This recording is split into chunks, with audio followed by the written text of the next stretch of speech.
দেখেন কষ্ট লাগে।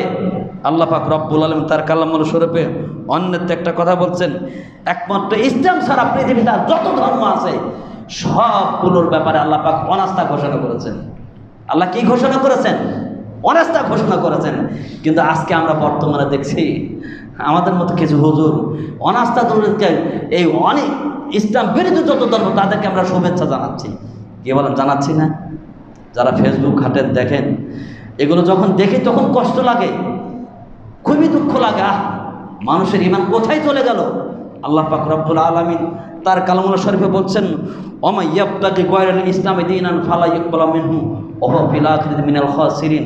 জেনে রাখো, ওমা ইয়াবতাগি গায়রাল ইসলামি দীনান, যে ব্যক্তি ইসলাম ছাড়া অন্য কোনো আদর্শ পথকে অন্বেষণ করবে, আল্লাহ বলছেন আমি তার কোনো কিছু কবুল করব না, বরং সে আখিরাতে ক্ষতিগ্রস্তদের অন্তর্ভুক্ত হবে, তার মানে জাহান্নামীদের অন্তর্ভুক্ত হবে।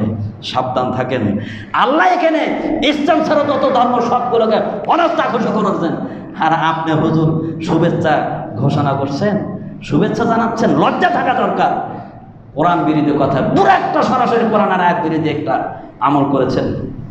আমরা দুঃখ লাগে, বিগত 15 বছরে আমরা অনেক কথাই বলেছি, যে কি বলছেন ধর্ম যার যার উৎসব সবার, এমন একটা কথা বিগত 17 বছর ছিল, তাই না? সবাই আমরা উপহাস করেছি, তাদের জন্য কত সমালোচনা করেছি। আর আজকে আমরা কি করছি রে বাবা? তারা তো বলেছে আমরা বাস্তবায়ন করে দেখাচ্ছি।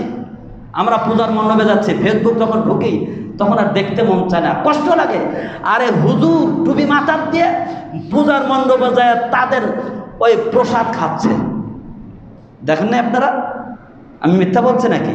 সেদিন ফেসবুকে দেখলাম যে চরমনার কিছু মুরিদদের তারা পূজার মণ্ডপে যে প্রসাদ খাচ্ছে। আবার অন্যান্য ইসলামী দলের নেতারাও খালি প্রসাদ খাচ্ছে না, আবার স্লোগান দিচ্ছে হিন্দু মুসলিম ভাই ভাই। চিন্তা করতে পারেন? আল্লাহ বলছেন আল মুসলিম আখুল মুসলিম। আল্লাহ কি বলছে? হাদিসে কি এসছে? নিশ্চয় মুসলমান মুসলমানের ভাই। আর এই শয়তানরা করছে কি? হিন্দু মুসলিম ভাই ভাই। আরও তো কত প্রবাদ, একটি ডিমের 2টি কুসুম, এরকম একটা কি একটা প্রবাদও দেখলাম সেদিন ফেসবুকে। ওটা তো আছে। এটাও বলছে যে মুদ্রার এপিট ওপিট, মুসলমানদের রোজা হিন্দুদের পূজা দুটা তো সমান, একই। নাউজুবিল্লাহি মিন যালিক।